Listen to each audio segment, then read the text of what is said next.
Okay, off the mic is okay. She off the mic, like me. Chai! Now wow, people wey suppose talk truth to power don't off mic. And if we talk, now 500,000 they go summer us, call them hate speech. But fear not, Maiyegun don't come. Him go torchlight every corner, nooks and cranny of all these bad people where they spoil our country.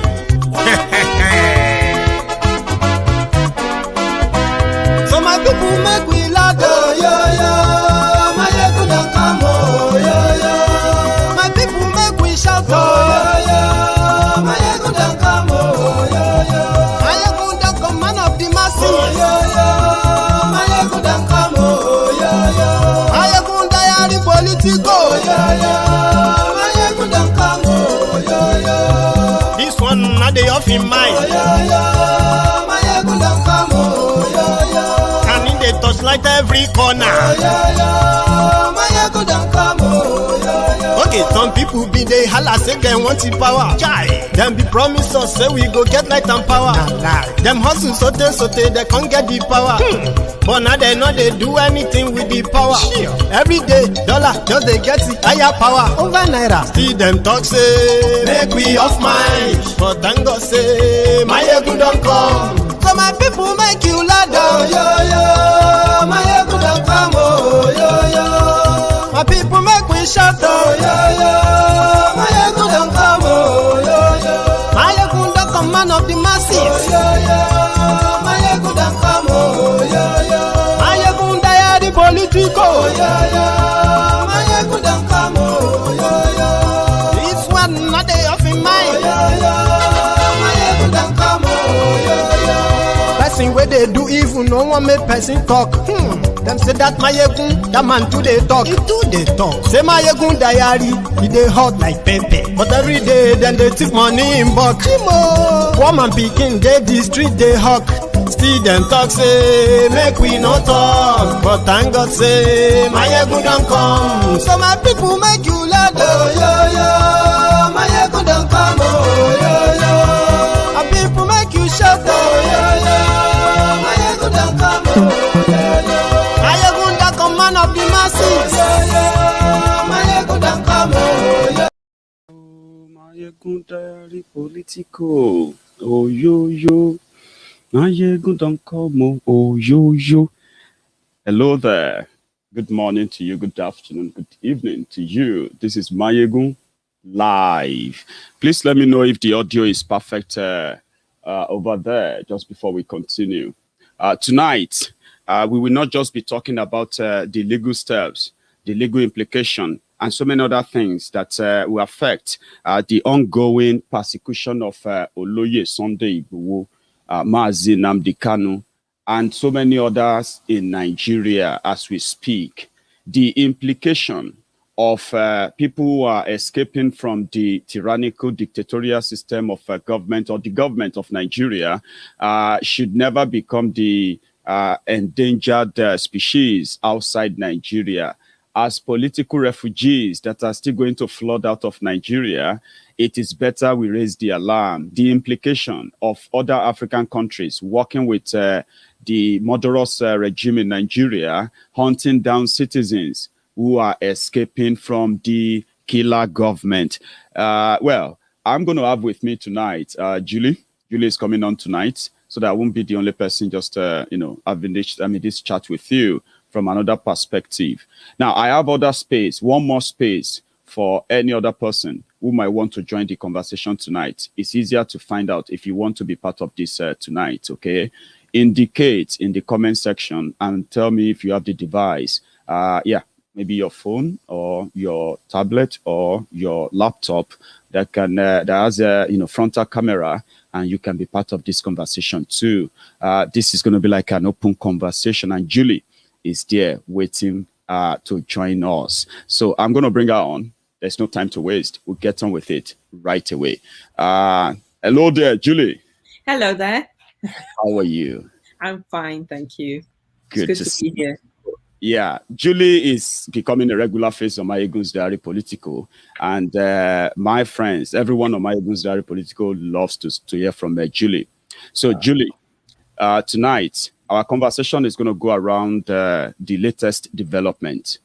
You, as the convener of a Love, Justice, Peace organization here in the UK, you were working towards, mobilizing people to gather support, more support, especially here in the UK, for the actualization of Biafra, as well as that of the Yoruba nation, collaborative efforts that you are working on before the abduction of Mazi Nnamdi Kanu. Yes. Now, what has happened after that? We've had the chance to know what happened to him, how he got kidnapped and taken to Nigeria. His lawyer has given us a background and insight into what happened. Then when we were battling with that, then this happened again. Oloye Sunday Igboho, right, got attacked enough that he's now been under lock and key in Benin Republic. Not just that. The effort of the British government through the British consulate in Nigeria to give consular assistance, legal assistance and representation to Mazi Nnamdi Kanu was revoked and rejected by the DSS, which simply means that apart from closing the courts right now, where the same court that chose July 26 for the appearance of Mazi, they also went on a recess for 3 months until September, and they also denied Mazi Nnamdi Kanu the access to use the resources offered him. So there's a lot to talk about tonight, and maybe here from here to there, it just depends on wherever absolutely fine. There's a lot. Now, Julie, let's take it from here. What was your reaction when you had to add the abduction of Mazi Nnamdi Kanu to your protest, demand for 31st of July? Now, Oloye Sunday Igboho is added. What has been your reaction for the past few days, if I may ask? I think just devastated like everyone else, just so shocked. I can't believe that they would do it again. Lightning would strike again in a similar way. So that's just been so shocking. But I think what this shows us is that, the title to your stream tonight is so apt, because what it shows us in very graphic detail is that any one of us could be next. So I think that's the important thing. And the way that we can protect ourselves against this is to huddle together and every person should realize that there's something you can do. There's a lever that you can pull. You don't have to just sit there and let this happen to you. Good. Now, one of the things that comes to mind when news like this popped up is going to be, what is the legal chances of getting out of this? Because that's the first thing. Even though their arrest or their abduction will never really make any much changes to the campaign, the agitation and demand, as long as the injustice that popped them up in the first place are still there, there's no way those agitation or the arrest will stop the agitation in any way. Okay, I believe that. Now, what is the first legal step that we have seen so far, especially in the case of Mazi Nnamdi Kanu? Also, the legal steps we have also seen by the Yorubas so far on the case of Oloye Sunday Igboho and people they are dealing with. What is the legal chances here? Let's start with the extradition of Oloye Sunday Igboho. Then we'll go back to Nigeria on Mazi Nnamdi Kanu. What is the legal chances here, or any chance? I think this is it's difficult to say. Obviously, I don't have the detail, and if I had the detail, I wouldn't be talking to you. But just speaking completely hypothetically, and we were rewinding, we're back to where we were. Remember that in the case of Mazi Nnamdi Kanu, we didn't know when he was in Kenya. We only knew when he was in Nigeria. So I think, just off the top of my head, I would say that the fact that he's in Benin Republic means that they didn't have that chance to take that last step. And then what that should mean in immigration law, if everything was working as it should be, and they're signed up to the convention that is at Benin Republic, then that means that really there shouldn't be, I should be able to say there's zero chance of him being transited to Nigeria. That's what I should say. But then I have to bear in mind that we're dealing with some countries that will take a chance on being completely lawless. So that's the X factor here. We don't know. That's really worrying. That's worrying. Now, for somebody like myself, if I walk into any country, for example, if I go to Ghana, because this is somehow a sort of implication of other African countries who possibly follows the news of what is going on in Nigeria. They do. Now, if they are now become the trap net for those who speak up against the government in Nigeria. Yeah. So if I walk into any African countries now, any African country, if I walk in there, I can be locked up under an arrangement that I have no. I think what we've seen in the past. Do I not have a right to approach any government in any country for political asylum? You do. For reason. You do. But what we have seen in the past with African countries is that dictators, they tend to sort of prop up other dictators. So I think the thing to do would be to look around Africa and see, what other governments would be sympathetic to Buhari's government. And that would give us some information about how they would react if persons of interest were transiting through their airports or their countries for any reason. That's the worry.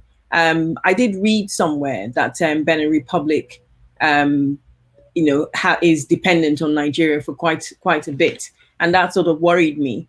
It worried me. There's a lot of his case that is more. Actually, there's a lot of both cases that is dependent on the political situation and how much pressure that we're able to exert on governments around the world. Thank you, Julie. Sorry, I actually thought you had something to add there too. Okay. Now, we are coming back home. When Mazi Nnamdi Kanu left Nigeria, because this conversation tonight is just to bring people into the know of what, even if these guys have committed any crime, they have every right. I mean, as they say, you will be considered innocent until the court of law proves you guilty, right? So before Mazi Nnamdi Kanu left Nigeria, under the circumstances that he left, it was to go back to their court, where their court, the same court, granted him bail. And possibly they were planning to revoke his bail conditions for having violated them at the time. But the same government who doesn't believe in his own law, who actually wants everybody to believe in the law or to obey the law, the same government failed to believe their own law, and they moved the military, where they killed 28 people at his house that day, and he had to run for his life. Yeah. Now, he ended up in an African country that possibly follows the news and knows that this is a man that was to be killed, but somehow escaped, and he wasn't killed. Therefore, whatever condition that put him in any bail, under any bail, what have you, has been violated by the same country of the same court that granted it. Okay? So, Mazi Nnamdi Kanu left. And his rendition, which is called the abduction today, the kidnapping of him from Kenya back to Nigeria. Now, people are so concerned that if they committed any crime, they should face the law if the law will be fair to them. But it is obvious that the law will not be fair to them. So, UK, the British government asking the DSS to give them permission to represent him. They know this. There's not going to get the fair hearing. Now, us outside the country trying to mount pressure here and there, where do we stand? What can we do? I mean, what have we been doing that we should continue doing? Because we are dealing with a lawless government that doesn't even believe in their own law in the first place. So therefore, we shouldn't expect anything positive from there. What should we do? I think we shouldn't give up. Mazi Nnamdi Kanu's case, he's got very, very competent lawyers, Bindmans. They have a lot of experience dealing with this sort of case. The firm is named after Jeffrey Bindmans, who has conducted a lot of similar human rights cases over the years. He's now Sir Jeffrey Bindman. And I noticed on their website that they've beefed up the team already. So there was a lady, believe her name is Sharon, who was conducting the case, and already that team is now 2, because there's a partner as well. I don't recall his name. That is basically on Mazi Nnamdi Kanu's case. And then they've got you know how it is in the UK. You've got 2 sets, because you've got your solicitor and you've got your barrister that deals with the advocacy side. And on the advocacy side, again, another competent firm that I personally have come across in my work, Doughty Street Chambers. So I have no doubt that he'll be taken care of. Now, the information was a bit, they didn't say precisely when he was picked up in Kenya, but they did give information about what they've done so far. And what they've done so far is they've contacted the British High Commission in Nigeria, and they've tried to give him consular assistance, as you know, which has been basically rejected by the Nigerian government. So that's a bit worrying, because it comes back to this issue of you're dealing with a very volatile, capricious Nigerian government. And it brings in, like Sunday Igboho's case, it brings in the X factor, because now we're in a situation where you've got lawyers, competent lawyers, that are taking the steps, and then the Nigerian government is just refusing to play ball or to cooperate. That's really worrying. So I think in terms of his case, as his family who instructed these lawyers, they've done the right thing. They've taken the right step. They've instructed the lawyers. On our part, what we can do from the outside is continue to exert political pressure. That's what we can do. We must keep it high up on the agenda. And when we have time, maybe later as we talk, I'd like to talk about a few things that I think that we can all do to make sure that we keep this on the agenda and we keep consciousness high, because I think that's the one lever that we can pull, and we have to pull it really hard. Good. I like the fact that you started from the legal part, which is always the right part in a situation like this, and being clear about the people we are dealing with. Lawless, capricious people, as you describe them. Yes. People pretty much will never, ever, or let me say, they will continue to be blind or deaf deliberately to the right thing. And when talking about external pressure, which we are going to mount, trust me, we'll mount it. Okay. We must. One of them is the fact that people are considering that dealing with this issue as Nigeria gives cover to the characters who are using Nigeria to perpetuate their own ethnic agenda in that Nigeria. So it's easier for everyone to say, oh, Nnamdi Kanu is fighting Nigeria. Because according to them, they believed, or let me say they believe that Buhari and co are fighting for Nigeria. But we all know it's not true. Okay? So people are now considering the fact that what if we split the battle and don't take it as if to say we want to fight Nigeria? Let it be so clear that there are some characters that should be held responsible for every of their action, including those they killed in the course of trying to perpetuate this ethnic suppression and all of that. You get what I mean now? So people are now considering that if external pressure is to really work, we can deal with them individually by taking them before different international courts and organizations that can sanction them. Yeah. Can indeed punish them. What's your position on that? Because I think, just a second. Before Oloye Sunday Igboho's arrest in Benin Republic, he's already taken Buhari to the International Criminal Court for the attack on his lives. I mean, on his life, the lives of his people in his house, the attack on his house when he did nothing. That petition is now has received the blessing of the solicitors of the ICC. That's one picture. What would you say to that? I mean, I think we can walk and chew gum. That's what we have to do.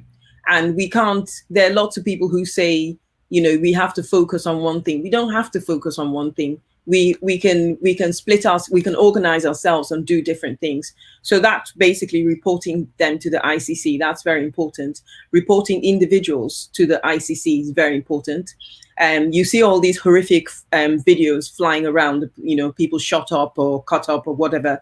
All that is evidence that needs to end up with the ICC. People should be collating that. But I was going to say this afterwards, but I don't mind saying it now. We all can do something. We all have, especially us in the diaspora, what we need to do is that we should be writing to our lawmakers and making them consider these things. I've written to my MP. I had an auto response back. And what I'm going to do is to write another email chasing up and then adding more information. So I'm going to update it. I think I wrote on the night that Nnamdi Kanu was kidnapped. And then I'm now going to write again and then add this further update to it. And I'll keep up the pressure. And if I don't get a response from my MP, I'm going to start ringing his office. So I think if we all did that across the UK, imagine the impact that would have. That's the sort of thing that will give impact. The other thing that we can do is that each and every one of us take it upon yourself. It's almost like you were maybe trying to get a bit like what Jehovah's Witnesses do. So take it upon yourself to educate maybe 3 to 5 people. Give yourself a little target and then talk to other people and tell them, look, this is what is going on in Nigeria. And don't necessarily focus on how it's affecting us. Focus on how it's going to affect them. So for instance, when you talk to average, maybe British people, and you say to them, look, this is the plan. This is what's going to happen. So assuming that the Fulani Caliphate is successful in what they want to do in West Africa, guess where they're coming next? Europe. And they sit up. You know, and then when they finish with Europe, guess where they're going next? America. They sit up again. So they're levers there's so many other things. I'm planning to do like a huge blog post with suggestions of what people can do. There's so much you can do. You don't have to give up. And remember, the other thing to say about this is, as sad as it is that these two stalwarts of the struggle are now in custody. In the case of Nnamdi Kanu is in Nigeria and Sunday Igboho is in Benin Republic. As sad as it is, you're not going to be doing these people a favor if you just think, oh, wow, let's give up. You need to sort of press on and make sure that their sacrifices are worth it. Press on to get them out of custody, but press on to keep the struggle going. That's very important that we do that.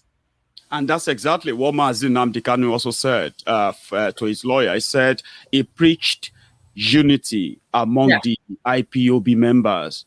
He preached understanding and told them to unite and, in a way, bond together and do not make his absence your own excuse to now fall off, the line. And I agree with you. But talking about collaboration, talking about bonding, talking about unity as a tool as well. One of the things that people want, many people are saying, right, that we can talk from now till forever.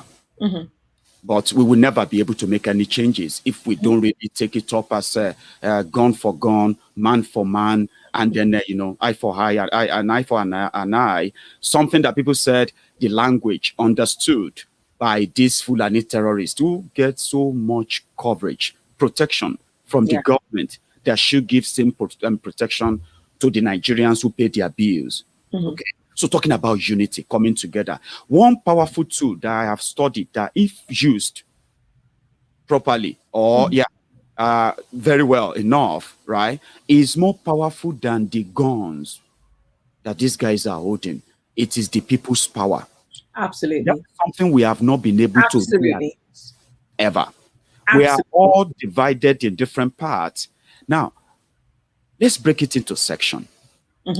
Those who are affected, those who have a role to play, especially those whose future we're talking about, in a way, the young people in Nigeria. These young people falls into different groups as of today, of those who are yearning for either the breakup of Nigeria or a revolution to fix Nigeria or something that is different from what they have now.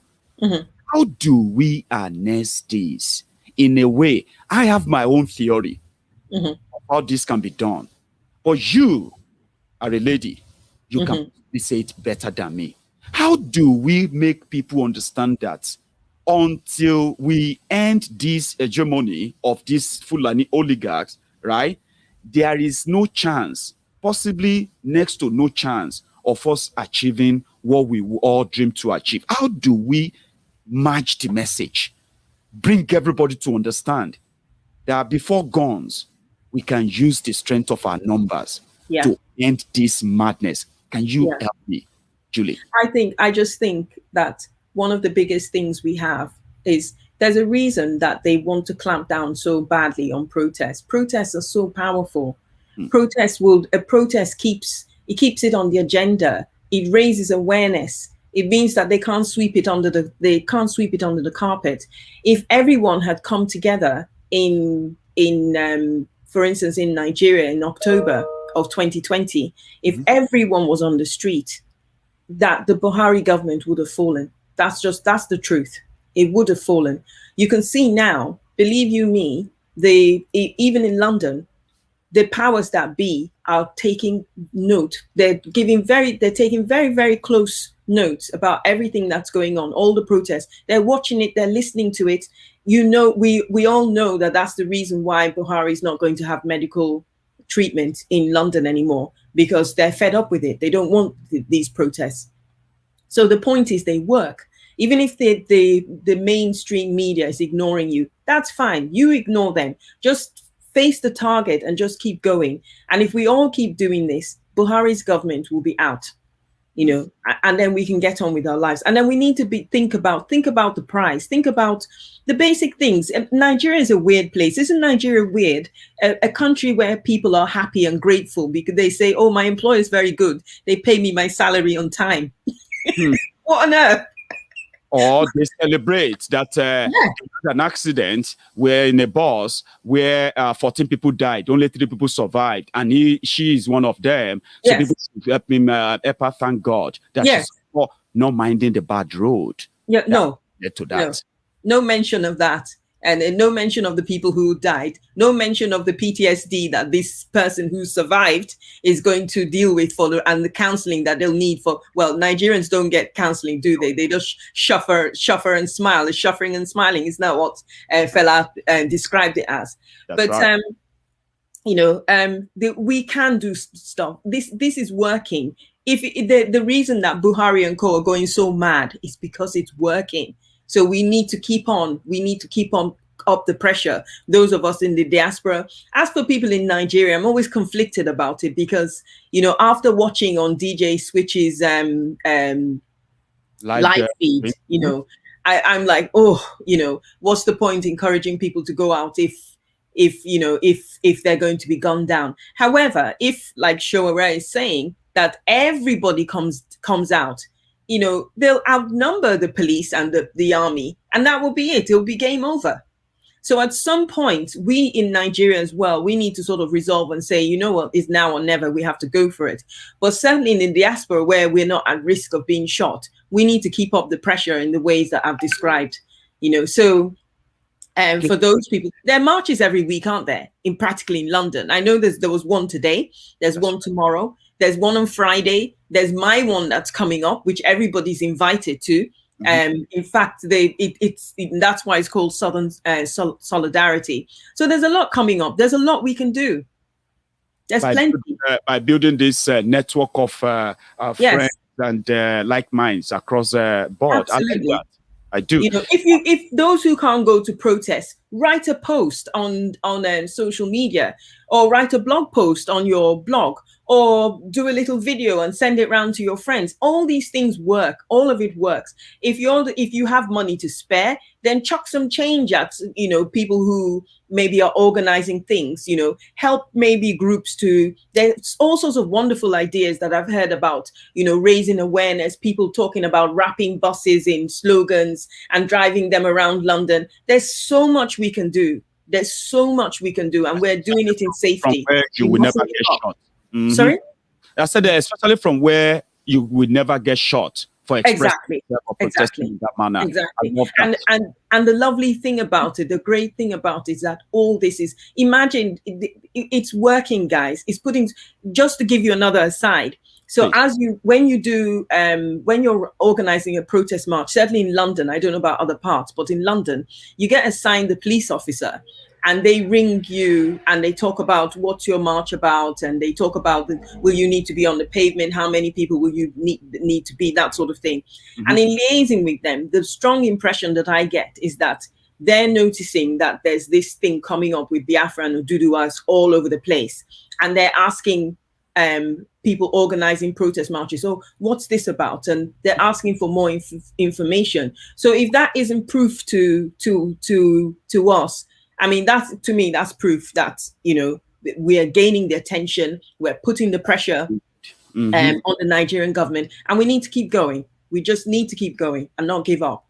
Thank you so much, Julie. Now, another part which you slightly, sort of mentioned earlier is the part where I have heard this many times, by the way, that for Yoruba nation to come, Oduduwa nation, for the Biafra nation to come, the Biafra Republic, and every other republic that would like to come out of Nigeria, for them to come, there must be a revolution.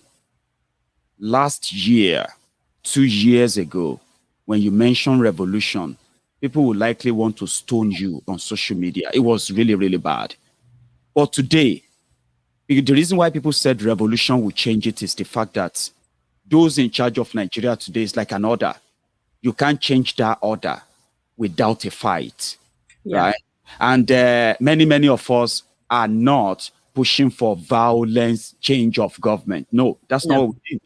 Yeah. Many of us have, advocated for many things where we expected that if government have addressed some of these injustices in the past, it would be non-sellable or sort of unsellable to people that, oh, would you love Biafra if everything is working where they should work? Would you want to do a report? It would be a tough sell in a way, but the injustices are still there, and the revolution is something people said. It has to be a change of guard where you need a system that will not execute you for asking for Biafra. You need a system that is not going to arrest you, hunt you, or call you a terrorist because you want Yoruba nation. You need a system that understands that it is the human right for self-determination all over the world. Yes, it doesn't come cheap. It doesn't come free. At the same time, it doesn't always have to come with bloodbath and killing. So a revolution that can dislodge a dictatorial regime, that keep pushing people to the precipice of war they are not asking for. Well, now, a revolution can displace that, but the fear is this. Where would the revolution start from? The South? Because we have already been revolutionized in the South. Question our leaders. We challenge. I think that, as I've said before, there's so much. Nigeria's history has so much bloodletting. This was even before before independence. There's been so much bloodletting, so much over the years, and for that reason, it's like people understandably are very, very frightened. But the point is, you have to make a choice at some point in Nigeria. It's like, do you want to keep on in this existence, which is no way to live one's life, or do we want to move forward? There are all these dates. I keep hoping that on one of these dates that people will just decide that that's enough is enough, and they hit the streets. So I know on the 5th of August, the 5th of August is a big date. And actually, it is a big date because that's a big date that Showore is calling for. I don't know if it's global or he's just calling for it in Nigeria. It's always global. And they've sustained it. Yeah. So I know he's calling for something on the 5th, but that's the kind of action that we need. That, I mean, if we all hit the streets, then that would be, we give him Buhari's P45. It'll have to be, to say we've had enough of you and you need to go. And there is a space for that in the, sorry to cut you short, Julie. Sure. There's actually a space for that in a democracy. That you got elected doesn't mean that you have to finish the term, especially especially when you're doing a terrible job. There's impeachment. There are Yes. many other things that can make you have to go away. Yes. Revolution is the one. There are things that have no rules for anybody. I think, at some point, we just need to bite the bullet and just go for it. But in the meantime, I think the trouble we have is that if one is being completely honest about it, there are lots of people have moved forward in terms of how they see Nigeria. Now they can think about Nigeria. Yes, maybe a breakup would work, or maybe maybe back to the regions would work. At least they move forward, whereas they weren't prepared to even have that conversation maybe even 6 months ago. So people have moved forward. The trouble is that you're dealing with a government that can see the changes, and they're trying to race ahead and grab more land and put more dodgy legislation in, and jail more people like Nnamdi Kanu and Sunday Igboho. And the trouble is, if we don't grab the initiative back from them, we'll be back to square one. We won't be back to square one. We'll be in a worse situation than we are. Because if you think about it, if we'd risen up in October of last year, we wouldn't be here having this conversation. Maybe the conversation would be different. We'll be talking about, how do we organize state police? We've never had it before in Nigeria. How do we organize constitution that has a referendum? Exactly. Who can, Exactly. I understand. Go on. So it's one of those things that the more we procrastinate and the more we don't act, the harder the job is going to be. But at the same time, there are these terrified catch-up Nigerians that need to catch up with the conversation, and they need to be persuaded to come to where we want. How we marry those two, well, I don't know. But we have to keep on moving forward, that's for sure. And we can tell there's been some progress, like you said. I have to agree with you. Last year, we heard that, we had all these southern governors who were neither here nor there. Yeah. Right? But within the space of a year, they have also come to that reality that they needed to act. In this year alone, they've had 3 meetings and 3 resolutions. And these 3 resolutions have riled the base of the North. And they have come out to say they don't trust the South. Now, back to that revolution part. People said, if they won't let peaceful resolution work, then violent, what have you, will have to be the option. Something that I personally sort of feel really cold about in a way. Yeah, I don't like violence in any way. Yeah. Violence doesn't really, go to those who wage the violence, except for the innocent people that will be caught up in the trap in a way. Absolutely. Right? So, but you know why I don't like violence is this. If we go to any fight today, if we go to any confrontation today, and people get killed, chaos, riot everywhere, right? At the end of the day, we end up on the same table called negotiation table. Okay, finally, we killed ourselves. What do we want to do now? And I propose that first. Something some people called is a soft approach. I understand it can be very soft, but there are some things that are not soft. I personally feel like these people, the characters in government in Nigeria, right? Somehow, they are scared of what will happen after 2023. And that is due to the fact that that's due to the expose, the endless expose that we have embarked upon since this fraud came to power. I feel they are scared. And that is why they are making so much blunder locally and internationally without giving a damn. But I don't know how you feel. Absolutely. I think so too. I think if they thought it through, I don't see how basically all Nnamdi Kanu's extraordinary rendition has done is it's just blown everything up. It's just made it a bigger issue. All Sunday Igboho's capture as well has done. It's just, there was a Oduduwa protest in London today. I think there was a Oduduwa protest, the same thing with Nnamdi Kanu the very day after. Why on earth would you do it? And then, as we said constantly, the genie's already out of the bottle. So everyone who's dreamt of, oh, wow, I could have my own country and then I won't have to deal with this and I won't have to deal with that. All these people these dreams have been had. So you're not going to say to all these young people who are dreaming of Biafra and Oduduwa nation, you're not going to say to them, oh, sorry, it's not going to happen. It's too late. The genie's out of the bottle. So in terms of them capturing these individuals, I don't understand the strategy. I really don't. Their strategy is crazy. Just one more thing I wanted to say on the maybe like a semi sort of legal point with Sunday Igboho. I was just going to say that in his case, if I was his lawyer, I would be arguing and, are you okay?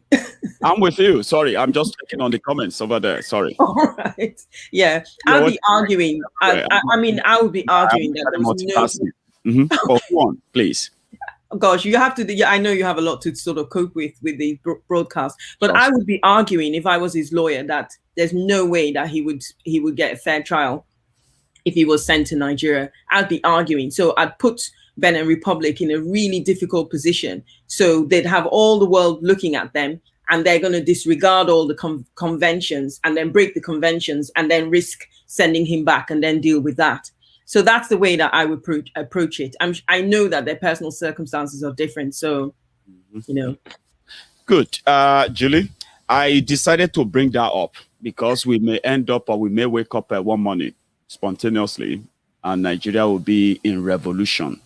But somebody told me that the revolution may even start from northern Nigeria, because even there, the people who claim to be their governors and all these guys lousy mouth and all these guys talking from the northern Nigeria, they are doing everything like the South to suppress the people from reacting by showing this fake public support to Buhari and away.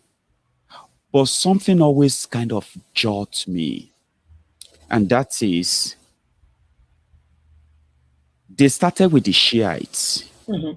We saw thousands of them brutalized, many of them killed, and nobody is held responsible for it.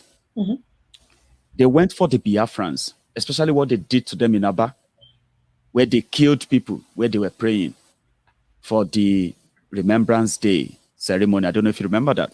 Then we saw what they did to Mazi Nnamdi Kanu on the 17th or 18th of September 2017, where they attacked this woman and killed 28 people. We saw what they did on the street of Aba, what do you call it, in the state that time. We saw what they did. They got away with it. Nobody was, nobody's responsible. We saw what they did at Lekki. We saw what they did at Obigbo. We saw what they did at Olu. And we are seeing what they are doing to every other person today. We saw what they did to Shiwore. So then I begin to feel like, is there any magic word or any magic thing? I use magic because I haven't figured it out yet. That could maybe, if there could be any magic word that can make every of these victims mentioned to see similarity in their ordeals. Who is the aggressor? Same person, same people, same agenda. The Fulani and Fulanization, they came for them, and they are coming for all of us today. I'm looking for that magic word that can ever make all of them understand that they have one thing in common. All of us have one thing in common. Yeah, we do. An aggressor that needs to go. We do. The thing is that divide and rule, remember, divide and rule started with the British. So divide and rule is embedded in Nigerian culture. So it takes years to get over all those divisions, mistrust, all of that. Is going to take a long time to play out. And what we're saying to people at this point is forget the divide and rule, because if you don't forget the divide and rule, you won't survive. You lose the land anyway, and you'll be a refugee in another African country. So, I mean, the challenge to us is to keep on pulling people in. I'm still reading articles about people arguing this in the South about they don't want to be Biafra. Who cares? Who cares? Well, me personally, right? If I'm okay either ways, as long as I'm out of Nigeria, So why should you care? At this point, your priority should be to break away from Nigeria. And then when you break away from Nigeria, you can decide what you want to call yourself. If enough of you vote for it, and you want to call yourself Mickey Mouse Town, then Mickey Mouse Town you'll be. But then to put that, prioritize that ahead of getting away from the Fulani menace makes no sense to me, absolutely no sense to me at all. And that's what I think a lot of Nigerians are doing. And there's some people based on, I don't know for sure, but the people who are politicking with this, so basically using the agitation as leverage,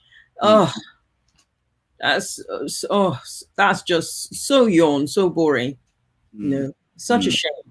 There's something that a terrain I'm going to take you now, something that is so similar to this as well, where people who are the victims of the system that is forcing everybody, that is actually making us more divided. Yeah. It's unfortunate that talking about these issues, bringing them to bed, bringing them to the public as we do now, make or pit us somehow against the people we are talking about. There's something that always unites them. And we don't know yet how to break that chain of, what do you call it, right? The thing is, it's been they've done a very, maybe I have a head start and I'm lucky because I just see Nigerians are just Nigerians. There is no tribe that is a bad tribe per se. And I mean, all Nigerians, even the Fulani to a certain extent.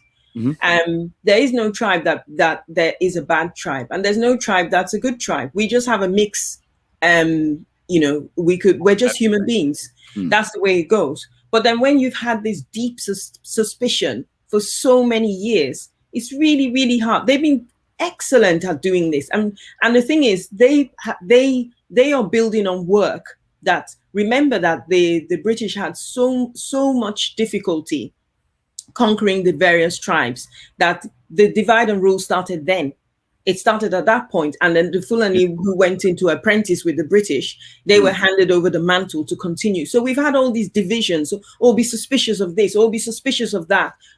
It's very, very difficult to overcome, but if we overcome it, we must, because if we don't, we won't survive, and we need each other. There is a fear of when 2023, or let me say the 2023 political race, which is already gathering some storm now. Yes. That when it comes to the full force, their effort is to probably distract everybody away from the issue of where Nigeria is right now, and drag everybody into, okay, maybe if somebody comes and becomes the president from the South, maybe that will go away. That's another last card I have been told that the South want to push. Another card that is in fact going to cost us more lives in the southern Nigeria. They are going to propagate 2023 as if to say, they can end this whole madness after 2023 in a way. And that somehow makes me worry.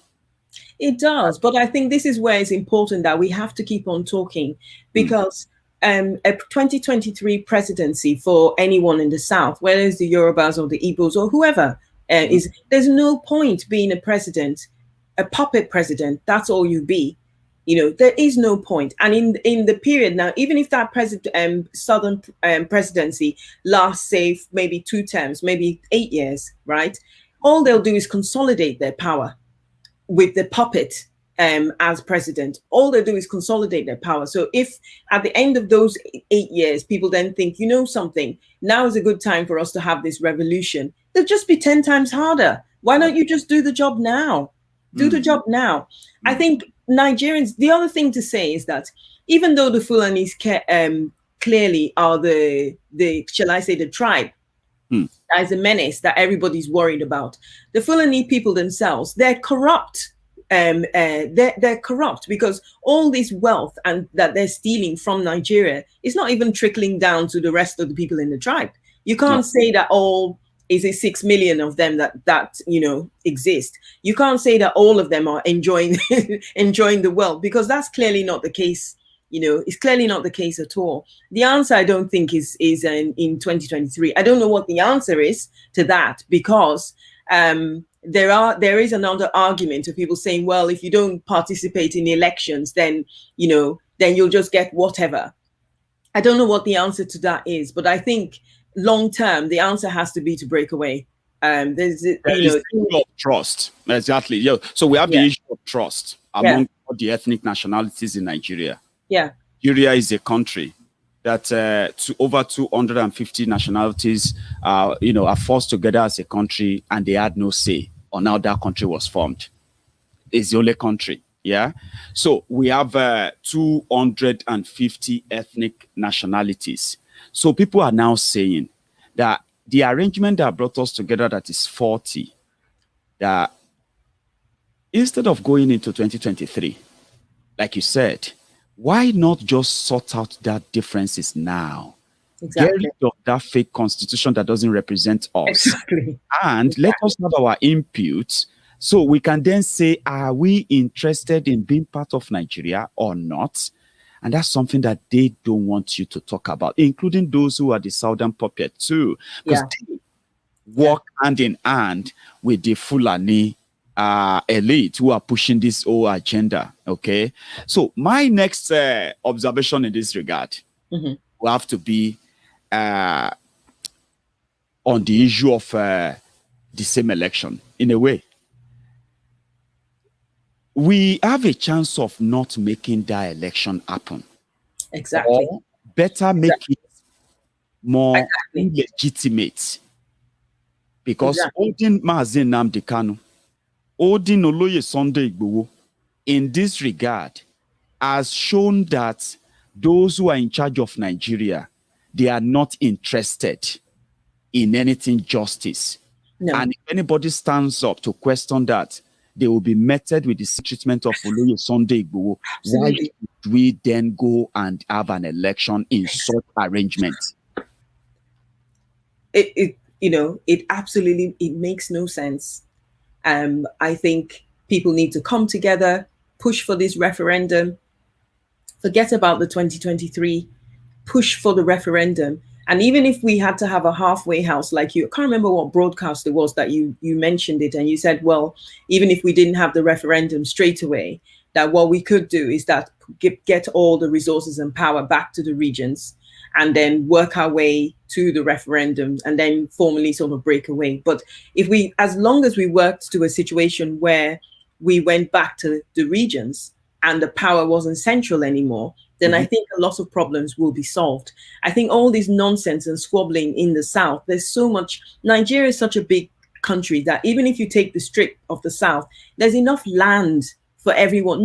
We all know where we come from, right?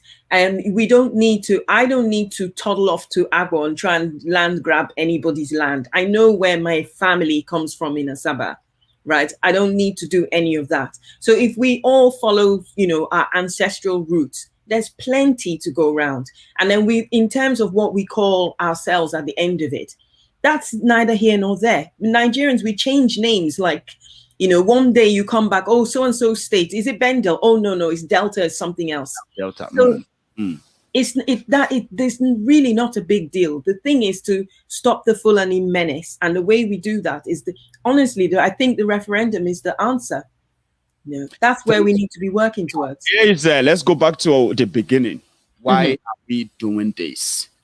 We know all the problems. We can talk about them. You and I have profiled many solutions on this conversation right tonight. We've offered a lot, right? But let's come back to where we started from. People who also agreed with us that things are not working. They put everything on the line. Their lives, their comforts, their everything, including their liberty. And they are currently being punished for that. Yeah. And the question is, if those who are being persecuted as we speak by a system that justifies injustice and entrenched it in their own system, if that system that does that to them today will get away with it, who is next? Something that all of us should be worried about. Exactly. And another reason why your message, Julie, my message of a Southern solidarity, we're not begging for unity. Solidarity to confront the same enemy. Yes. The enemy that is about to consume us, the one that denies us who we are in a way. So that's the question I ask myself. Should I wait for who is next before I act? Or should I just act now as we are before it Act now. another person's. Julie. Act now. Act now. Act now. Write to your MP now. Go to that protest march now. Post on social media now. Evangelize your next door neighbor now. Write the letter to whoever now. Make contact with other activists or whatever. Do it now. Now is the time. Now's the time to do it, not tomorrow. The job will only get harder. Now is the time to act. Thank you so much, Julie. I'm going to open the line. I believe few people would like to say aye to you. Let me go check where I put that phone in a moment. So I'm going to open the line for everyone who might want to say aye to or contribute one or two things to this program as well. Julie, you've been so wonderful as always, right? Thank you. Going to give you for a few minutes where people might want to say, one or two things to what you have said so far. And I think I have my first caller on the line. Let's see. Hello there. One or two things to what you have said so far. Hello. And I think I have my Can you help me turn off that? Can you help me turn off the broadcast so we can hear ourselves? Hello. Hello. Can you hear me? Hello. I can hear you, Maiyegun. Yes, sir. Maiyegun. Hello, can you hear me? Hello. I can hear you, Maiyegun. Yeah, go ahead, please. Yeah, Maiyegun, good evening. Good evening, sir. Your name? My name is Fidelis. I'm calling from South Africa. Fidelis. Oh, wow. What you said? Yes, Fidelis. Fidelis. Yes. Now you are live. You are speaking to myself and Julie and over 4,000 others who are listening to you. Yeah, thank you very much. I've been trying to call you for many, many months. My first time caller, yeah? It's a pleasure. Yeah, thank you, Maiyegun. You've been an inspiration to me, to everybody. I thank you very much. Thank you for your hard work, and God will always bless you. In fact, you've given us hope. And Julie, I really appreciate. I've been listening to you with Maiyegun. Can you hear him? Yeah, I can hear. Okay, so Fidelis, continue. For a few times now, yeah. Maiyegun, sir. I'm speechless from words. I'm very, very happy to get hold of you now. It's like you make my day. I am happy and I'm very, very, very happy to speak to you. Fidelis. Finally. Thank you. I will always get in touch with you. I'm happy, and God will keep blessing both of you, please. Amen. I've heard all you saying, and I'm doing my bit, and I'll always do my bit. Please, amazing. I'm grateful for all the job you were done. Please, thank you. Let me give space to others. Thank you so much, Fidelis. Julie, you want to say something? Thank you, Fidelis. That's amazing. Thank you. Thank you very much. You have a good one. Okay, I like that. Okay, yeah. bye-bye. So let's take another one. So Julie, Fidelis just wanted to say aye. Okay. You might have somebody who might actually want to say something to you directly. That's absolutely fine. Grant, I have another caller. Hello there. Hello, Maiyegun. This is Akas, calling from Atlanta. Thank you very much. Sorry, your name again. I didn't grab that. Oh, it's Aka. Aka. Yeah, it's a short. Yeah, it's a short form for Akasi. Yeah, so Akasi. people just call me Aka. I'll say Aka. Yeah. Yeah. Nice one, Baba. You have Julie on here and myself, please. Hello, Aka. Yeah. Okay, so I always keep hearing people saying the Fulanis are very few in number, but I'm beginning to think these guys. It's either there's a misconception here because they've been in this country for a long time. But even at that, maybe they're going to be like 25 million or something. They have like we keep isolating the Fulanis. But I was talking with someone and the person is telling me like now it's like a lot of other tribes who they over time mingled with are beginning to help them perpetrate some of these crimes, and because it's just kind of hard to believe people that are so few in number are holding almost 300 other tribes hostage in Nigeria. But, if this was a military era, it wouldn't be hard to topple them because they usually have coups in their era. That's right. But I don't know why we as, people back home, because I'm away, people back home, when I tell them what's going on, they kind of sound lost, if the whole country is really smooth, So I think we really need to, and I've been doing my own part. Please. I think we really need to do more on how to enlighten them. But the thing I wanted to ask, and someone asked a critical question on Twitter yesterday. Go on. Mm-hmm. They said if Buhari decides not to leave in 2023, who or what can do anything to him, to the Fulanis? Is there any game plan that can change, that can remove him? I have actually been asked that same question among other people who have said if he chose not to leave, nobody can send him away. In a way, that might be slightly true, but what will happen is that that may also be to the advantage of the South, right? Where Buhari can continue to be the president of the North. Trust me, it can happen.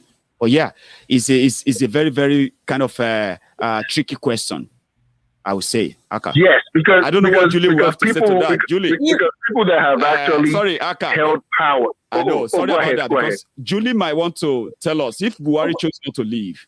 I hate to say this, but it's Africa, and weird things can happen. So it's not beyond the realms of possibility. It could happen. However, if we carry on as we are, it's going to make it incredibly difficult for him to turn around and say, folks, I think I like it here and I want to stay. So again, it goes back to the work that we're doing. It counts. It really counts. You keep on pushing and mounting the pressure. I like that. So, Aka, you have one thing you want to add before you go? No. Good. No. Thank you so much. Very much Good one. Nice one. Hi, Aka. Yeah. So thank you so much, Julie. I have another one. I'm keeping you longer than usual, but maybe I'm actually getting you so ready for this. I have another caller. Hello. Hello. Hello, sir. Hello. Yeah. Oh, yeah, this is Bobo. Oh, Bobo again. Now, I have Julie with me tonight. It's not just Maiyegun. So, hello. Hello, Julie. I've been listening to what you've been saying since you're on the program, which is quite okay. But for me, it seems I have probably maybe a suggestion. Okay. Mm-hmm. My suggestion is that you, Maiyegun, you have followers. And Julia as well, I think she has followers. She does. And probably maybe some other people. Why can't you maybe form an association with some other like minds? They understand, with some other like minds, okay. Not here in Britain alone. Probably maybe across Europe and America, okay. So that if we are trying to maybe conduct a rally, maybe we can do it in a kind of way which is going to be a coordinated rally across the globe at the same day that you people might choose. I know that it's not something that is going to be that easy, but you have maybe when you get across to so many people, and then you can come with a date and everything, so that we can do this thing in a coordinated way across the globe. That is my own contribution. I don't know I don't know how you feel about that. No, to me, I think that's fantastic. That has to be the goal. That's where we're working towards. At the moment, what I try and do is if I learn of any protest marches, or as soon as I get the information, I just run off to social media and I post it, especially on my Facebook page. But I think that at the moment, because of I think with Nnamdi Kanu, people jumped out on the street, and I think the same has happened with Sunday Igboho. But as these protests go on, people are going to get more organized about it. And one of the things that I will personally do, if anybody is having a protest march, let me know. I'm more than happy to sort of coordinate that information for you. So people have got one place to go to say, is there a march in New York? Let's check. Is there a march in London? Let's check. So we're working towards it. It's going to take some time, hopefully not too long, but that is the goal. Yeah. Thank you. I know it's something that is going to make that is going to take time. I'm just trying to see if it's a great one. It's a great idea. You people who have like minds, and then the answer to that is yes. Thank you so Absolutely. much. So I'll take another call. Okay, thanks for calling in. Okay, let's take another one before we go. Yes, yeah, man. So I have another caller here. Hello. Hello there. Can you hear me? Sometimes the connection can be an headache. Hello, can you hear me? Sorry. I'll take this. Let's see. Hello there. Hello, good evening. Oh, good evening, sir. Yes, I'm Nathan. I'm calling from France. Nathan from France. Now you're live, sir. Please, I want you, Julie, to a bit think back the way the white people made a kind of black people, the way they suggested that the black people should, and this has to do with slavery, colonization, and today is divide and rule. Yeah. And because of this, there is a stigma that any time a black people want to kind of get it right, there is always a suppression, because there is a fear that it's like black people are going to revenge against what has been done against them in the past. Yeah. So, as you are using your platform for an enlightenment, it's like you are giving us an opportunity to reflect or to refresh our mind that the way we should think forward and how we are able to break through from these chains. That's right. Because even the politicians we talk about back home, they are all in these chains, right from president all over. So it's going to be a kind of, let me start with this movement that is going on now. Yeah. Because anytime you cut white people in the very act, they will be ashamed and they will give up that which you want. They will give it to you. So the mass mobilization across the world, we can do it in front of the UN, in America, in Switzerland, British embassies across the world. Yeah. As long as we persist, they will give up and they will throw away all these bastards that are ruling us in Africa. Yes. They will come to us and we are going to write a new agreement with them. They will feel comfortable with us. That is going to be the fact. And I thank you for what you are doing. I thank Madam Julie. Please, you people to go ahead. These people will give way if we continue to persist. Buhari is nothing. The same white people who are behind him, they will deliver him for us. We must continue, and all of them will equal. And we'll have our way and reform the way we want to live our life on equal basis with white people around the world. We will get it right. Let's persist. Thank you. Absolutely. Wow, that's amazing. Thank you. Yeah, Julie, you want to say something there? He said it all. That was amazing. That's the attitude that we need. Thank you. I have another person on the line. Hello. Hello, good afternoon. Good afternoon, sir. Yes, sir. Your name? This is Kingsley, the third dot on the cycle. Kingsley, the third in the cycle. See, I've got guys here. Yeah. Trust me, Julie. Now today is not just me. I've got Julie in the house. So, Kingsley. Yeah. Julie, how are you? Good to see you. I'm good, thank you. The third dot in the circle. The third one. I am the third one. The reason I said so was because I reflected on what that man said, the president of Nigeria, when he he categorized some certain nationality or tribes as thought in a cycle, and I consider myself as one of them, since I'm from Delta State actually. So Can I just say, Kingsley, right? We're all dots. We're all in the dots. We're all of us. We're all yes, Dutchians we're all from the Dutch land. Russians. You see, I have a different angle to what is going. It's going to be like a contribution. Actually, I didn't listen to the entire program tonight. Oh, but I did watch it this morning. I actually just stepped into the house and I said I have to call. you. What I wanted to say from this morning, why I didn't call was because I was driving. Is that these guys, like I told you, Maiyegun, yesterday, they didn't just start today. Sure. And you guys have been doing a lot to create awareness to some of us who, for a very long time, decide to take ourselves out of the system.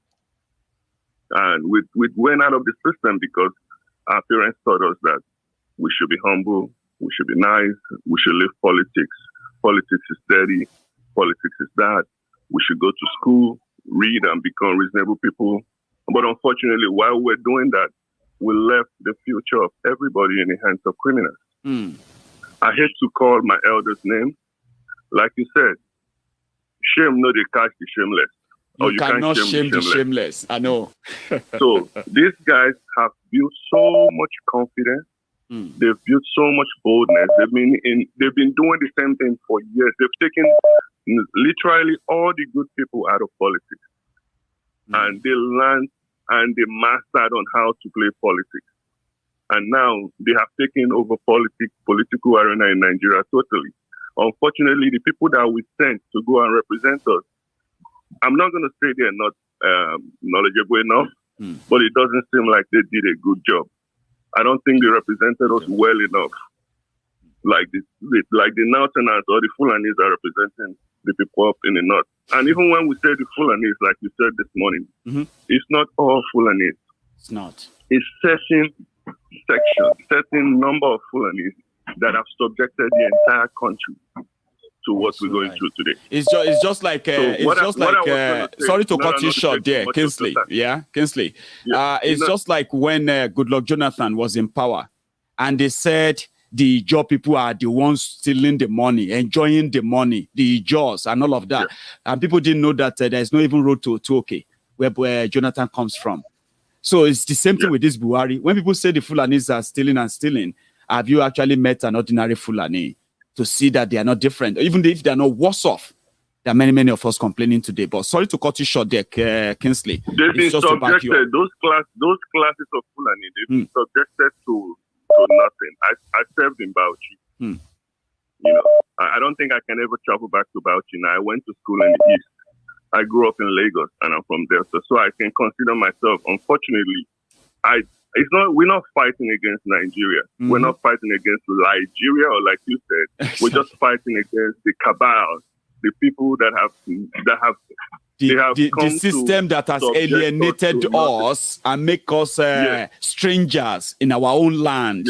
That system is what we are fighting. But the people who are in charge of that system are using Nigeria to fight us, now blaming us, calling us, treasonable felons, because we are fighting a system. That's where I'm going to go. Please go on, Kingsley. You see, they're fighting everybody with Nigerian money. They're fighting everybody with Nigerian resources because they are in power of those resources. The soldiers. I grew up in the barracks. My dad was a soldier. Wow. When I told you yesterday that they've been eliminating people, not today, I know what I meant. The first air crash that happened in Nigeria, where they eliminated top-ranked military men, that was when they started. I'm sorry, the kid is crying. That was when they started. And so they eliminated those that can stand and fight for us. And those that cannot fight, they've subjected them to nothing. But again, let me go. I'm sorry. Kingsley, no, that's a wonderful one. Go on. What I was going to say is that Plan B, next strategy. Unfortunately, this is the only platform, or maybe one of the platforms, where we come and we tell ourselves what we're going to do. Yes. So they kind of listen to us. We don't know what they're planning. Even though we have an idea, they know what we're planning. They're listening. They are. They understand. They do. So they try to counter our plan. Plan B. I'm using your medium or this forum to say to you, Maiyegun, you have the connection, you have the technical know-how. Listen, people in diaspora, I know those back home, they kind of angry with us. They think that we abandoned them. Like the lady said in the video yesterday in the car, when she asked that guy, she said, what have you done to change the system? It looks like after we left the country, we left the people back home to fight on their own. And when we now decide to want to fight for them, they think, oh, that's what they do. And I go down, when I do, when I go wrong. So the plan B is everybody in diaspora, if it means donating $1 to $2 to $3 for $4, let's strategize. Let's strategize and put plans in place so that we can fight these people. They can win. They can only suppress. They can only put fear, but they can never win. And we shouldn't stop. Yeah. And we shouldn't stop. So because we're not going to stop, it's going to get to a point they're going to get frustrated. Yeah. And we shouldn't be frustrated. We shouldn't cry when we lose a soldier. Nnamdi Kanu is a soldier. Sunday Igboho is a soldier. Every other person they've killed in Nigeria is a soldier. We are soldiers worldwide trying to fight one tiny little. I think at this point they should consider themselves as that dot in the circle. Exactly. Fight them with all we have. Thank you so much, Kinsley. Let's fight them with. We will. Every resources that we have, and if we don't stop, they're going to break them. They're going to break, and they're going to stop into our demand.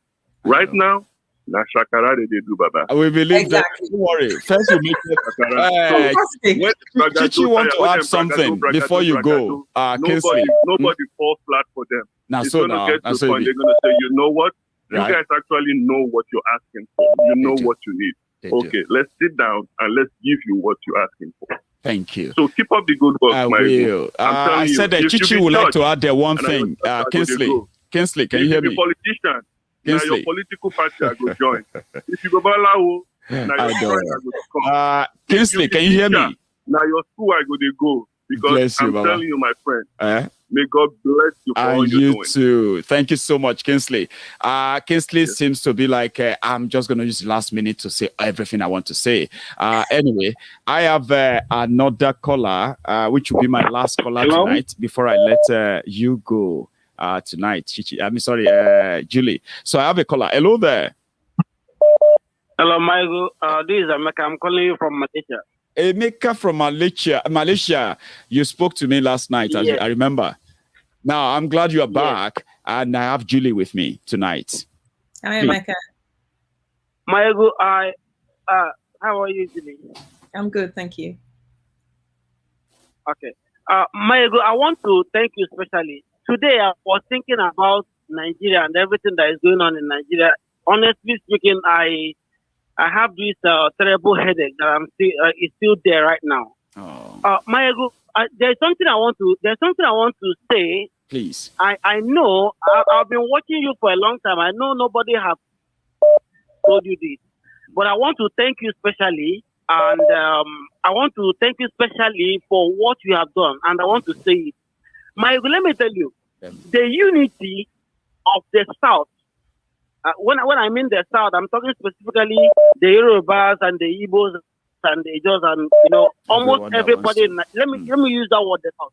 The unity that we are enjoying in the South today, the oneness that we have today, that we can now come up and speak.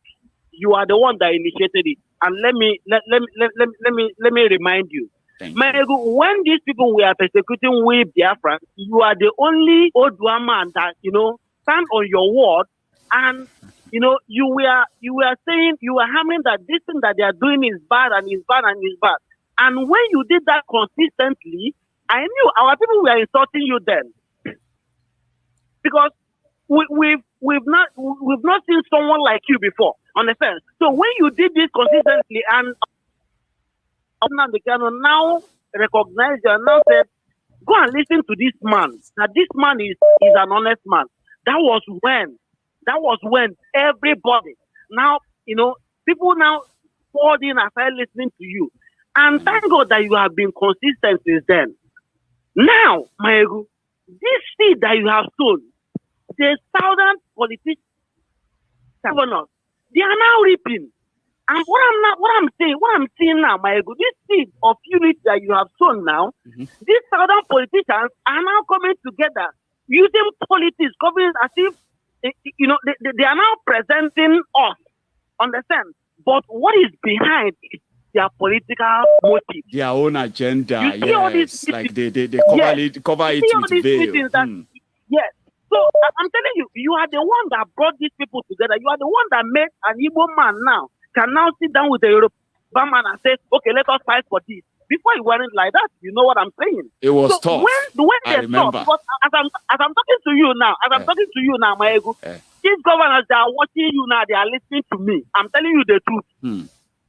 And there are some Janjaweed also that is always committing nonsense. I see them all the time. So what I'm trying to say is that these governors now, they are listening to me and they are watching. They watch listening more to all than we. of us. Understand? So what they do is this.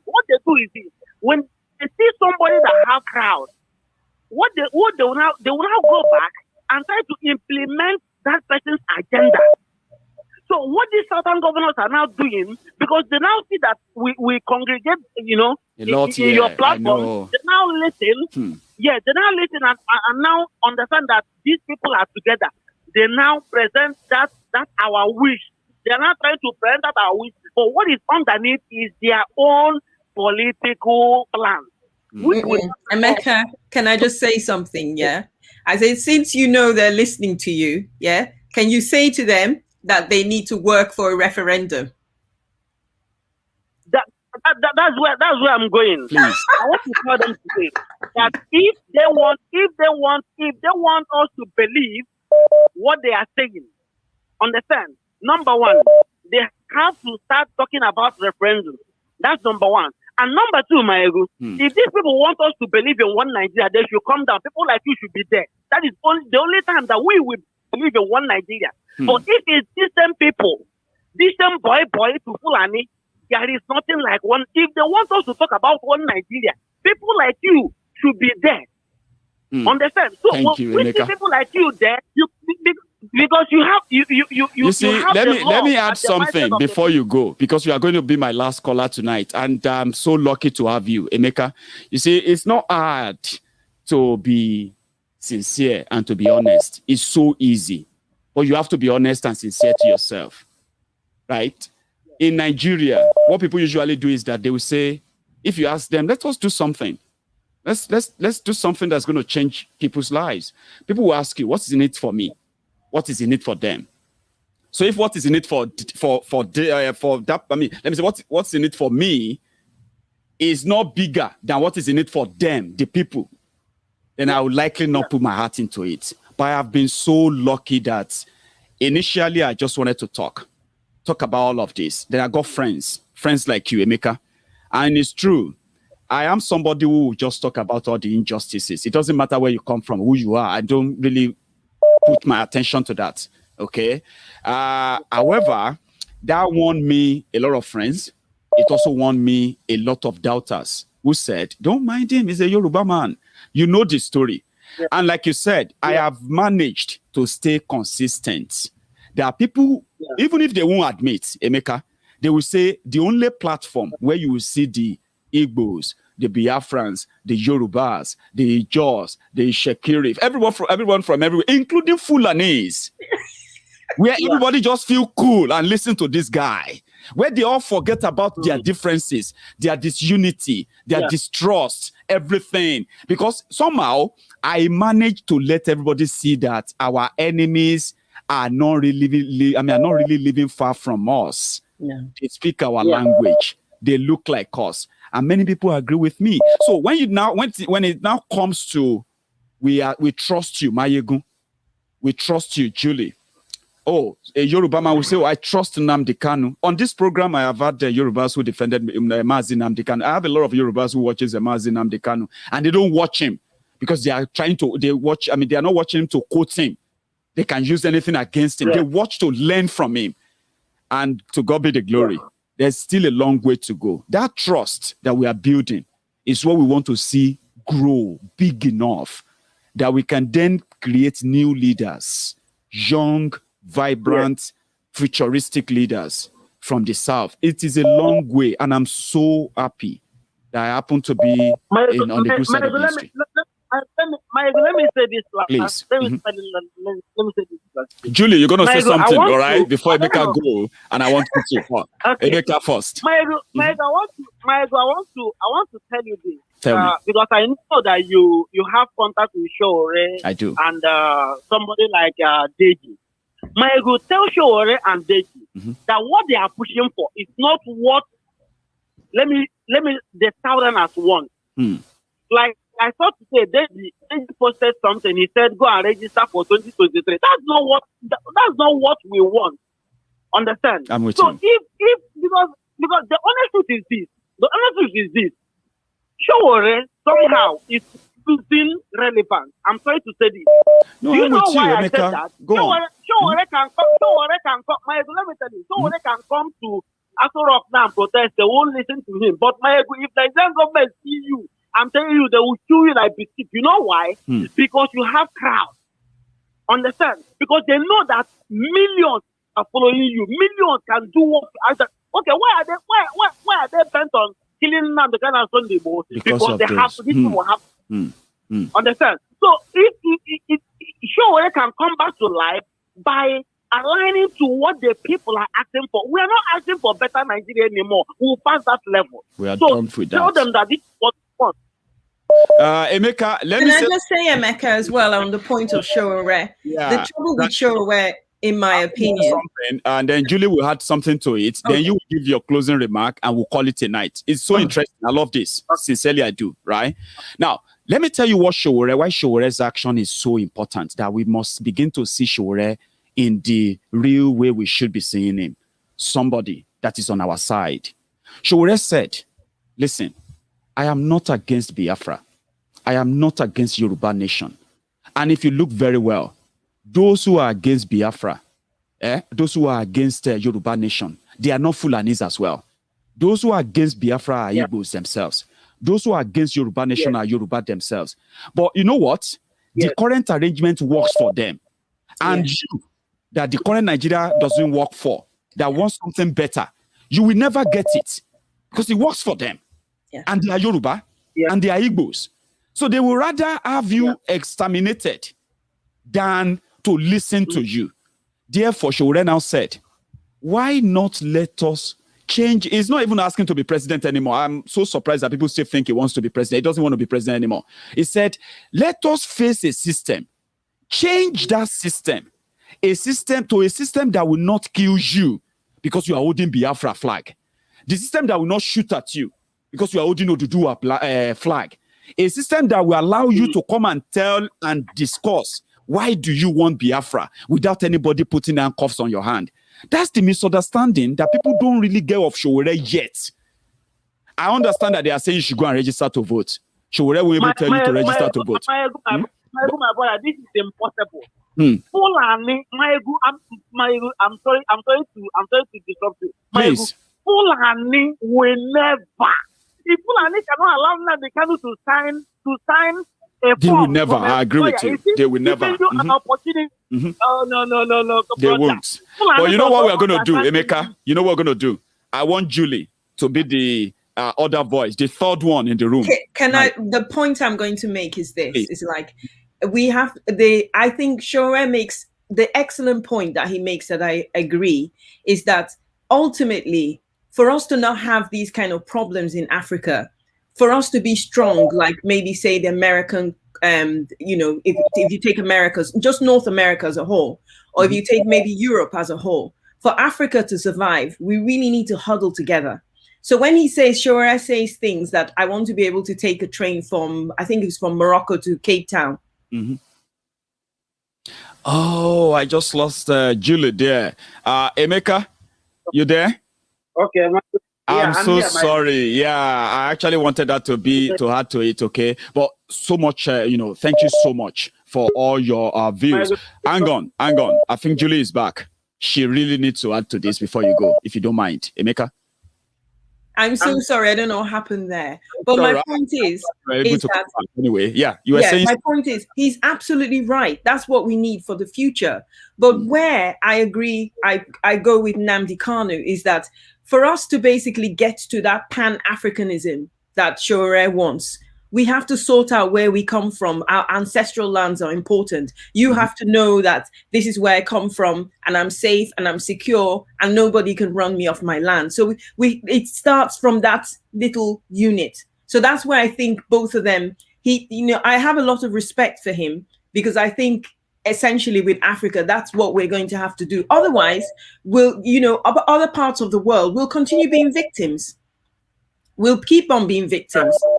But if we have that concept that that Shore wants for the future, that will work. But where I disagree is the methodology to get there. And to get there, I think that we need to sort out where we're from. Is this my ancestral land? Nobody can come and run me off my land. Once we've done all of that, then we can talk about, so how do we have trade agreements between us? How do we do business? How do we want to train going through exactly? Yeah. So, Emeka, you can now add the closing remark. Only you have that privilege, by the way. So please use it. Maiyegun, I don't have much to say, my brother. I'm so happy. Every time I see you, there is this joy in my heart. Honestly speaking, understand? Honestly, I'm just saying my mind. Every time I see you, it's like anytime I see you, it's like I know that someone is going to tell me something that will, calm me down, like reduce the burden. Because Maiyegun, there is a lot of stress, back home. Thinking about Nigeria alone, I know. It's hitting us here abroad. Understand? Sometimes you may be trying to manage what you have, and somebody is like trying to tell you, "I'm dying, I'm fainting." Emergency. Before you could know it, so we are just the suffering that they are going through there in Nigeria is reflecting on us. Well, we are doing well enough to update ourselves. Yeah. Somebody told me personally, and he said, Maiyegun, you are somebody who, when I watch Maiyegun's Diary Politico and I get to tap on what is going on in Nigeria, you are somebody who has helped my blood pressure stable or stabilize. He said, it's easier for me to know if it's bad once I watch Maiyegun. It's easier for me to know if it's not going to be that bad once I watch Maiyegun. So it's easier to know what is coming than to wait for the shock and be so worried to death about, I've read the news again. I hope this is, but when I go to Maiyegun's Diary Politico, I get to know how bad it is, how worse it is, and I can be prepared. Yeah. And it's working. Yeah. Thank you, Emeka. You can have it. I'm going to let you know. Thank you so much. Thank you so much, Emeka. That was amazing. Thanks so much. Now, I'm going to finalize with Julie. Yeah. We won't lose track. The purpose of this chat tonight is to help our people understand the legal attachments and other adopts that are going to be the ingredient of these trials in Nigeria and in Benin Republic. We've also managed to let people know that arresting Sunday Igboho, as well as kidnapping Mazi Nnamdi Kanu, is just two faces of what are still to come. Mm-hmm. And we ask ourselves, who are those who are going to be next? We spoke about the implication of African countries being the trap net for those who are running away from the persecution of government in Nigeria. Mm-hmm. We did a lot of job on that. But here is where I'm going to ask you, Julie, if you have a protest organized as well for a rally, solidarity rally organized for 31st of July in London. So I'm going to implore you to help me add that to your closing remark as well, okay? Is there something we've missed out in this conversation that you don't mind adding just before we go? Well, what the point is, there have been so many. I'm hoping what I wanted ideally was some of the tribes that we haven't heard from. So Urubos, Isokos, Afemai. We haven't heard from Calabar people, Anang. All those wonderful tribes in the south. I'm hoping that they come out on the day and they're represented. If you look on the flyer, it says come in your tribal wear if you want to, tribal attire. Obviously, you have to wear trainers as well. So it's a celebration of all of that. I think all these wonderful little tribes, they're the things that make us special. We need to stop worrying about one tribe dominating the other, because what's going to make our new nations work? Because I'm going to speak positively about the new nations. What's going to make Oduduwa, Biafra, and whatever we decide in the South is all that wonderful culture. I don't know, Maiyegun, did you know recently that the British have begun returning some of the artifacts to Benin? Of course, they've been making the headlines this day. Mm-hmm. So we have a rich heritage, and the aim, anyone who's thinking about, dominating one tribe. So if you're Benin and you want to dominate the Ishans, you're wasting your time. We don't want to lose that. We want all of it. And we all have to come together and fight this Fulani menace. So guys, turn up, turn up on the day, Parliament Square, 11 o'clock, we'll be done by 4 o'clock, we'll be done. Be great. I like that. Good. I love that too. Thank you so much, Julie. It's been a pleasure. Thank you. As ever. And it was so impromptu. Remember? It's like as if to say I was expecting you to just be there and do it. You couldn't understand how happy I was when you said, "Fine, I'll do it." So thank you so much. For joining me, okay? I hope, though, I will try not to make it an impromptu next time, okay? That's absolutely fine. That's an absolute pleasure. Yeah. Thank you. All right, take care. You have a good one, and yourself. Bye-bye. Bye. Cheers. So that's Julie there, a wonderful lady that has now become a part of Maiyegun's Diary talk.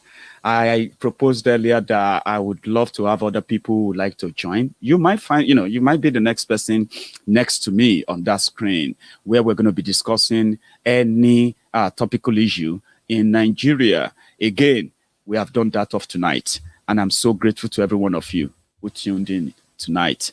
And those who called in as well, and those who are trying to call and unable to, and those who are also just joining, especially those who are just joining. You can watch this video from the beginning again. It was a very wonderful conversation, okay? There will be a premiere of some of these videos from tomorrow. They are recorded. So for those who missed the long broadcast, be rest assured that you can always watch the premiere, the replay, whenever you want. Go on to my YouTube channel, subscribe if you haven't, set all your notification so that you won't miss anything. And above all, under this video, if you're watching on YouTube, give us a thumb up. It's been a pleasure having you again tonight. And I'm going to see you some other time. Stay safe. Be good. Thank you and good night.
Ọ̀jẹ̀lú ẹ̀sùn ràkì. Maiyegun ti dé. Àní ẹ̀sùn ràkì. Maiyegun ti dé. Lórí Facebook. Maiyegun ti dé. Àní ẹ̀sùn ràkì. Maiyegun ti dé. Lórí YouTube. Maiyegun ti dé. Àní ẹ̀sùn ràkì. Maiyegun ti dé. Bọ́ bàbá gbé wúrẹ́. Maiyegun máa bí. Àní ẹ̀sùn ràkì. Maiyegun ti dé. ijó ìgbádìyẹ. Maiyegun máa wí. Àníyàn sọ́ra kí. Maiyegun ti dé. Bí pẹ̀sìdó bá rúfin o. Maiyegun máa wí. Àníyàn sọ́ra kí. Maiyegun ti dé. Kí gómìnà kówó jẹ. Maiyegun máa wí. Àníyàn sọ́ra kí. Maiyegun ti dé. Ọlọ́pàá tí ń darí bá. Maiyegun máa wí. Àníyàn sọ́ra kí. Maiyegun ti dé. Aṣòfin tí ń rúfin o. Maiyegun máa wí. Àníyàn sọ́ra kí. Maiyegun ti dé. Òpùrọ́ olóṣèlú. Maiyegun máa wí. Àníyàn sọ́ra kí. Maiyegun ti dé. Ọ̀jẹ̀lú ẹ̀ súnra kí. Maiyegun ti dé. Àníyàn sọ́ra kí. Maiyegun ti dé.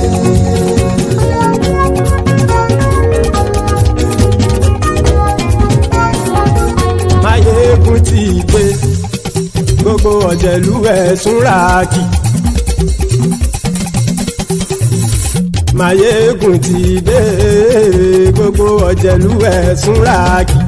Ṣùgbọ́n ní bá ti ṣe èyí tó yẹ kí wọ́n ṣe, ọmọ bá dèrò ní fi wọ́n níran o. Maiyegun ti dé. Gbogbo ọ̀jẹ̀lú ẹ̀ súnra kí. Maiyegun ti dé. Gbogbo ọ̀jẹ̀lú ẹ̀ súnra kí. Ṣùgbọ́n ní bá ti ṣe èyí tó yẹ kí wọ́n ṣe, ọmọ bá dèrò ní fi wọ́n níran. Wọ́n fowó bẹ́ẹ̀ o, Maiyegun ó sọ pé wọ́n ò bẹ́ẹ̀. Wọ́n fowó bẹ́ẹ̀, Maiyegun ó sọ pé wọ́n ò bẹ́ẹ̀. Oníkan ṣáàtì ṣe èyí tó yẹ kí wọ́n ṣe, fáwọn ará ìlú tó gbé wọn débẹ̀ o. Maiyegun ti dé. Gbogbo ọ̀jẹ̀lú ẹ̀ súnra kí. Maiyegun ti dé. Gbogbo ọ̀jẹ̀lú ẹ̀ súnra kí. Ṣùgbọ́n ní bá ti ṣe yìí tó.